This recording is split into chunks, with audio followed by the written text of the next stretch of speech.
കടക്കടതി രക്ഷാപ്രവർത്തനത്തിനിടെ മരിച്ച രാജേഷിന്റെ മൃതദേഹം തിരുവനന്തപുരം കല്ലിയൂരിലേക്ക് എത്തിച്ചിരിക്കുകയാണ്. ഈ ഘട്ടത്തിൽ എങ്ങനെയാണ് ഇങ്ങനെ ചോദിക്കുന്നതെന്നറിയില്ല. പക്ഷേ രാജേഷ് ഈ നാടിന് മുഴുവൻ മാതൃകയായി ഒരു ത്യാഗമാണ്. സ്വന്തം ജീവൻ ത്യാഗം ചെയ്തുകൊണ്ടാണ് മറ്റൊരാളുടെ ജീവൻ.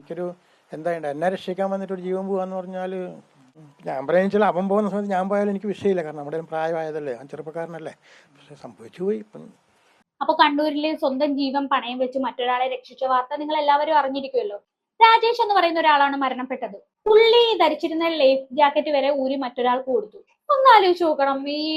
എന്താണ് ഇന്നത്തെ കാലത്ത് ഒരു മനുഷ്യരും ഇങ്ങനെയൊന്നും ചെയ്യത്തില്ല. എല്ലാവർക്കും സ്വന്തം ജീവൻ തന്നെയാണ് ഏറ്റവും വലുത്.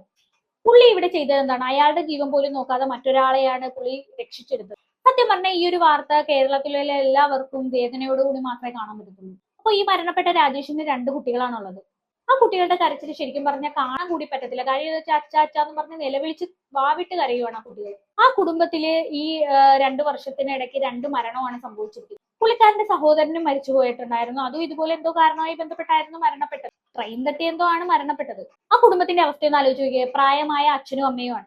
അപ്പം അവര് ഇനി എന്ത് ചെയ്യാനാണ്? നമ്മുടെ ഗവൺമെന്റ് അവരുടെ വീട് എന്തോ ഇച്ചിരി പുതുക്കി പണിയുന്നതിന് വേണ്ടിയിട്ടുള്ള സഹായങ്ങളൊക്കെ ചെയ്തു കൊടുക്കുമെന്ന് പറയുന്നത് കേൾക്കുന്നുണ്ട്. എന്തായാലും അതൊക്കെ വളരെ നല്ല കാര്യം തന്നെയാണ്. പക്ഷെ എന്തൊക്കെ ചെയ്തു കൊടുത്തെന്ന് പറഞ്ഞിട്ടും നഷ്ടപ്പെട്ട ജീവന് തുല്യം ഒന്നും ആവത്തില്ലെന്ന് പറയാലോ. എന്തായാലും നമുക്ക് വാർത്തയിലേക്ക് പോകാം. രക്ഷാപ്രവർത്തനത്തിനിടെ മരിച്ച രാജേഷിന്റെ മൃതദേഹം തിരുവനന്തപുരം കല്ലിയൂരിലേക്ക് എത്തിച്ചിരിക്കുകയാണ്.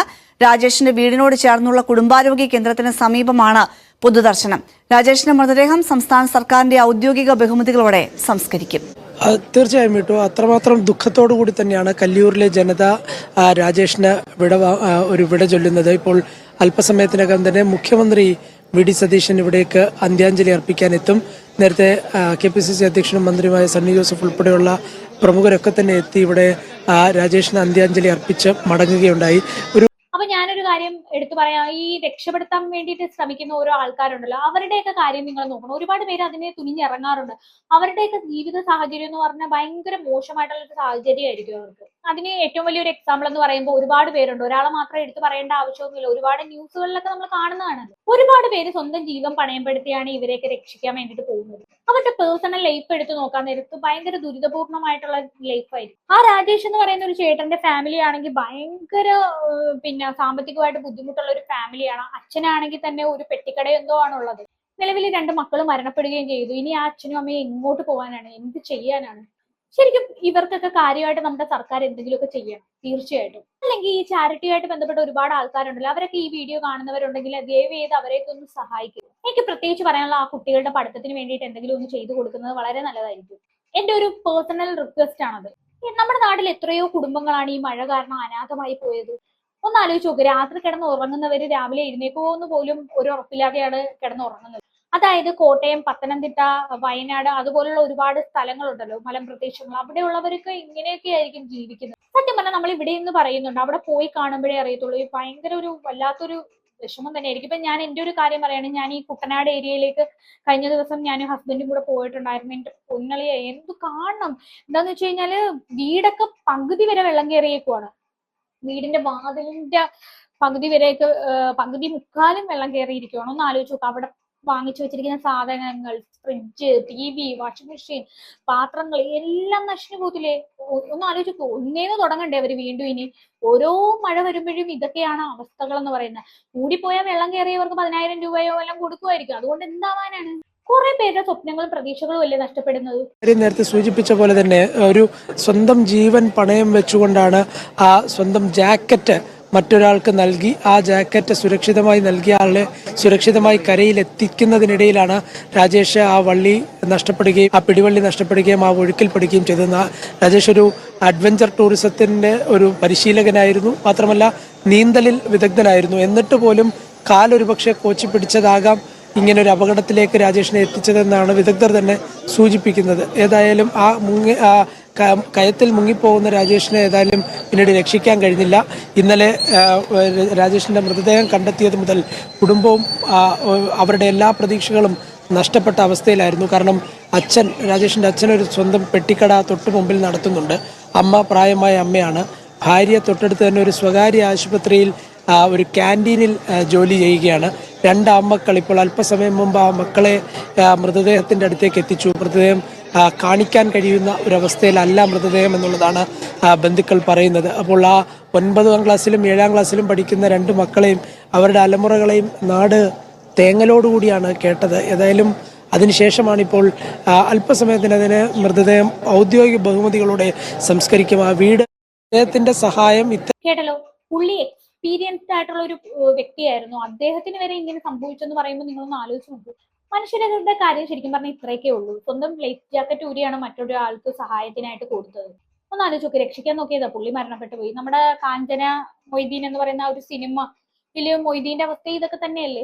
അത് മാത്രമല്ല, ഒരുപാട് ഫിലിം നമ്മളെ ഇതുപോലെ കണ്ടിട്ടുണ്ട്. രക്ഷിക്കാൻ നോക്കിയിട്ട് സ്വന്തം ജീവൻ അപകടത്തിലായ ഒരുപാട് സിനിമകളുണ്ട്. ശരിക്കും ഇങ്ങനെയുള്ള ഒരു മനുഷ്യന്മാരെന്ന് പറയുന്നത് വളരെ കുറച്ചു പേരേ ഉള്ളൂ. കാര്യം ഭൂരിഭാഗം പേരും സ്വന്തം ജീവൻ തന്നെയാണ് പ്രാധാന്യം കൊടുക്കുന്നത്.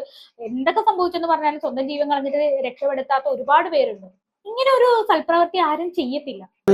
ഈ ദുരന്തങ്ങൾ ഉണ്ടാകുമ്പോൾ ഉപകാരപ്പെടുമെന്ന് കരുതി മുന്നിട്ടിറങ്ങിയ വ്യക്തിയാണ് രാജേഷ്. മാത്രമല്ല, രാജേഷിന്റെ സഹോദരൻ രഞ്ജിത്ത്. ഇതൊരു ദുരന്തം 2 വർഷത്തിനിടയിൽ 2 ദുരന്തങ്ങൾ കണ്ട ഒരു വീട് കൂടിയാണ് രാജേഷിൻ്റെത്. കാരണം രാജേഷിന്റെ ഇളയ സഹോദരൻ രഞ്ജിത്ത് ഇതുപോലെ തന്നെ സന്നദ്ധ പ്രവർത്തനങ്ങളിൽ മുന്നിട്ട് നിന്നൊരു വ്യക്തിയാണ്. പക്ഷേ രഞ്ജിത്ത് 2 വർഷം മുമ്പ് പെട്ടെന്നൊരു ട്രെയിൻ തിരുവനന്തപുരം റെയിൽവേ സ്റ്റേഷനിൽ ഉണ്ടായ ഒരു അപകടത്തിലാണ് ട്രെയിൻ തട്ടി പാളത്തിനിടയിൽപ്പെട്ട് ട്രെയിൻ ഇടിച്ച് രഞ്ജിത്ത് മരണപ്പെടുന്നത്. അങ്ങനെ 2 ദുരന്തങ്ങളാണ് 2 വർഷത്തിനിടയിൽ രാജേഷിന്റെ വീട്ടിലേക്ക് രാജേഷും സഹോദരൻ രഞ്ജിത്തും വഴി വരുന്നത്. അങ്ങനെ ഒരു ദുരന്തം കൂടി, രാജേഷിന്റെ കൂടി മരണമുണ്ടാകുമ്പോൾ ആ കുടുംബം ഏതാണ്ട് പൂർണ്ണമായി അനാഥത്വത്തിലേക്ക്.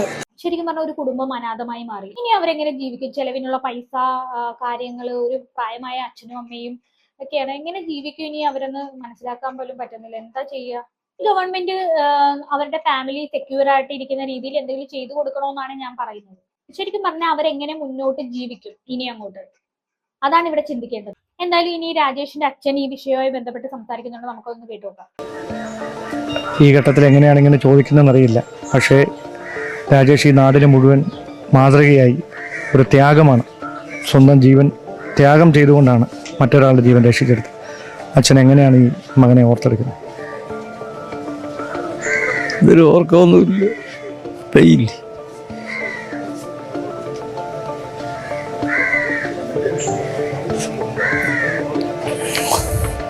എവരാണിലേക്ക് ജീവൻ രക്ഷിച്ചുകൊണ്ട് അവൻ അവമാനത്തോടെ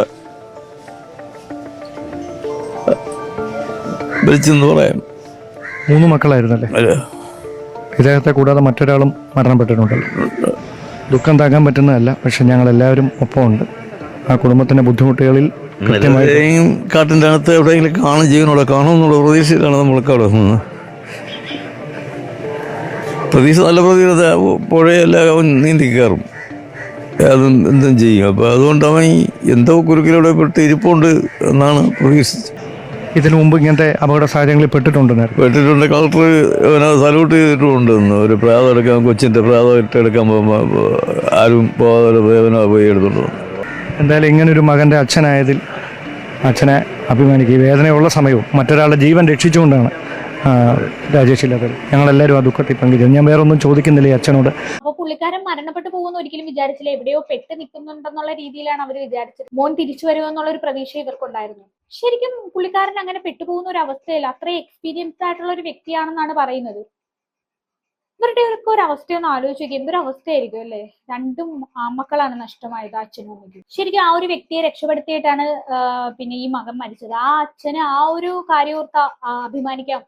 എന്തായാലും മോനൊരാളെ രക്ഷിച്ചിട്ടാണല്ലോ മരണപ്പെട്ടതെന്ന് വിചാരിച്ചിട്ട്. ഇനി രാജേഷ് രക്ഷപ്പെടുത്തിയ ഒരു പുള്ളിക്കാരൻ സംസാരിക്കുന്നുണ്ടോ, അതൊന്ന് കണ്ടിട്ട് വരാം. കണ്ണൂർ ചെറുപുഴയിൽ രക്ഷാപ്രവർത്തനം നടത്തുന്നതിനിടെ രാജേഷ് ഒഴുക്കിൽപ്പെട്ട സംഭവം നമ്മുടെയൊക്കെ ശ്രദ്ധയിലുള്ളതാണ്. ബെന്നിച്ചേട്ടൻ, എന്നോടൊപ്പമുള്ള ബെന്നിച്ചേട്ടനെ രക്ഷപ്പെടുത്തുന്നതിനിടയിലാണ് രാജേഷ് ഇങ്ങനെ ഒഴുക്കിൽപ്പെടുന്നത്. ദൗർഭാഗ്യകരമായ സംഭവമാണ്. ബെന്നിച്ചേട്ടൻ, എന്താണ് ബെന്നിച്ചേട്ട ആ സമയത്ത് സംഭവിച്ചത്? സംബന്ധിച്ച് ഞാൻ ഒരു 11:30 ഇവിടുന്ന് പോകാൻ വേണ്ടി പോയതല്ല, എന്നാലും അങ്ങ് പോയി. അവിടെ കൃഷിയുണ്ട്. കൃഷി മാത്രമല്ല, മോട്ടറുണ്ട്, എൻ്റെ പണിസാധനങ്ങൾ ഒരുപാടുണ്ട് അതിൻ്റെ അകത്ത്, പിന്നെ ബൈക്ക് മെഷീൻ എല്ലാം ഉണ്ട്. അപ്പോൾ അവിടെ ചെന്ന് കഴിഞ്ഞപ്പോഴത്തേനും രാവിലെ ഒന്ന് വെള്ളം പോയി. പിന്നൊരു വെള്ളം വരും എന്നുള്ള പ്രതീക്ഷയില്ല. ആ സമയത്ത് ഞാൻ അക്കരെ കയറി ഈ മോട്ടറൊന്നും എടുത്ത് നേരെ വെക്കണം, കട്ടിംഗ് മെഷീനുണ്ട് അതെടുത്ത് ഇക്കരെ കൊണ്ടുവരണം എന്നുള്ള പ്രതീക്ഷയിൽ ഞാൻ അവിടെ ചെന്ന് അവിടെ കയറി ഒരു 10 മിനിറ്റ് കഴിഞ്ഞപ്പോഴത്തേനും വെള്ളം പെട്ടെന്ന് വെള്ളം വരികയാണ് ചെയ്തത്.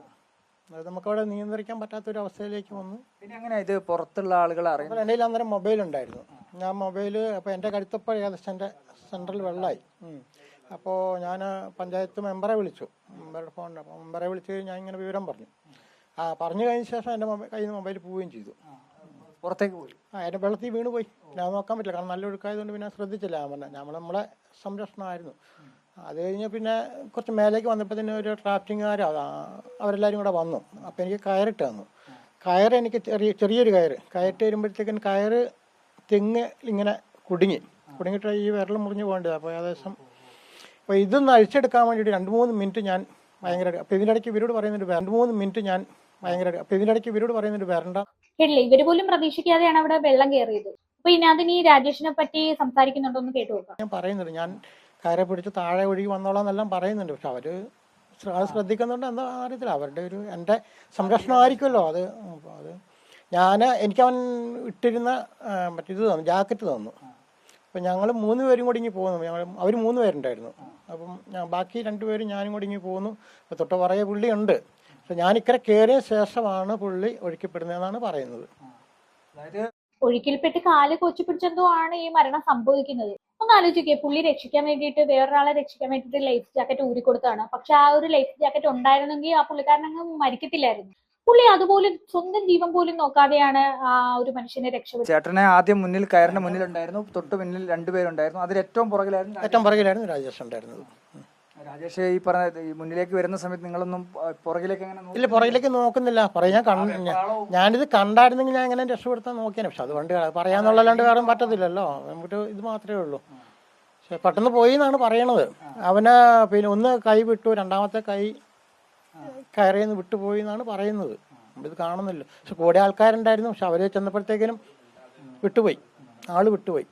ഒരു ദൗർഭാഗ്യകരമായ തീർച്ചയായും. ഇപ്പം എനിക്കൊരു എന്താ എന്നെ രക്ഷിക്കാൻ വന്നിട്ട് ഒരു ജീവൻ പോവാന്ന് പറഞ്ഞാല് ചേട്ടനും അതൊരു വലിയ മാനസികമായ എല്ലാവരും ഇങ്ങനെ പറയുമ്പോൾ പറയുന്നല്ലേ എനിക്ക് അറിയാലോ.